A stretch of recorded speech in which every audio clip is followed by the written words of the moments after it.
Beatty is now recognized. Thank you, Madam Secretary. Let me start with this opening remark, since several of my colleagues on the other side have criticized you for your handling of the debt ceiling issue and your calculations of the X date. They've also placed the blame on the Biden administration for not solving this problem. So let me be very clear. My colleagues, in my opinion, across the aisle, and no one else, dragged us to the brink of default by using the debt ceiling as a weapon and a political tool to further their political agenda. Even the prospect of defaulting is harmful to the United States economy. We heard other witnesses, experts tell us defaulting would be harmful. And so what they did in jeopardizing our role on the political stage and creating opportunities for China and other foreign adversaries to weaken our power and influence. So I want you to know, Madam Secretary, thank you for consistently providing apolitical advice to Congress, because you did it, as you said, for what was best for the United States of America. So I wanted to be on the record saying that. Now, let me turn to, as I'm sure you're aware of, the number of countries paying a surcharge to the IMF has increased from 9 to 16 since 2020. That figure is estimated to increase to 38 countries in the coming years. I have a bill that I am co-sponsoring that would require an immediate review of surcharge policies at the IMF, with the requirement that the surcharge payments be suspended during the review process. Do you have any thoughts on this? Is it worth taking a closer look at this consequential policy, whether it's effective or whether there are unintended harmful consequences?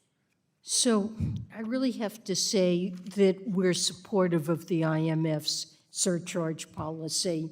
It is part of their risk mitigation framework.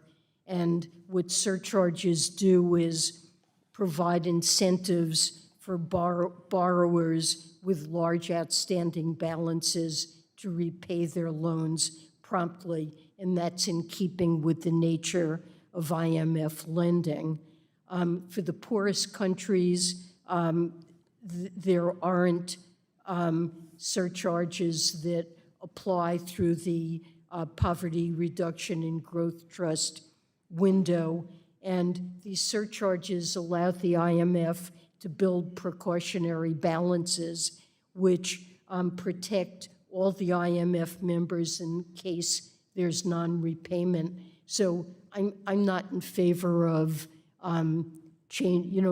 try to work with you and understand the concerns, but I'm not in favor of changing the IMF's surcharge policy. Okay, thank you, I appreciate that. Now, I'm gonna take a 190-degree shift, but I think it's in relationship to the state of international financial system, since I believe our money is international in many ways.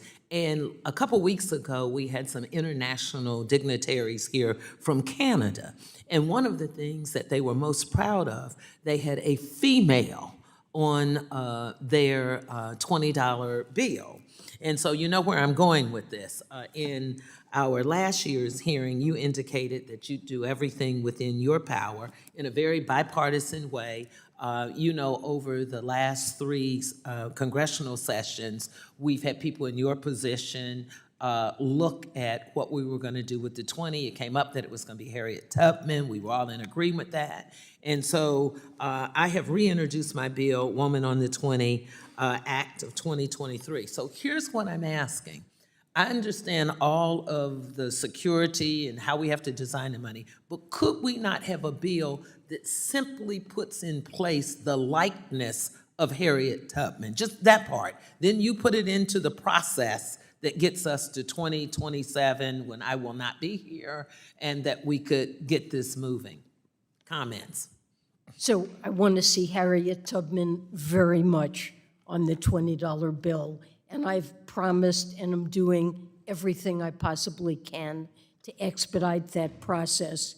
It essentially froze. We lost 4 years during the previous administration. When Secretary Lew proposed this in 2014, the scheduled date was 2030. I know that's a long time, but that's what it was, and we've gotten it back on that. Gentlemen,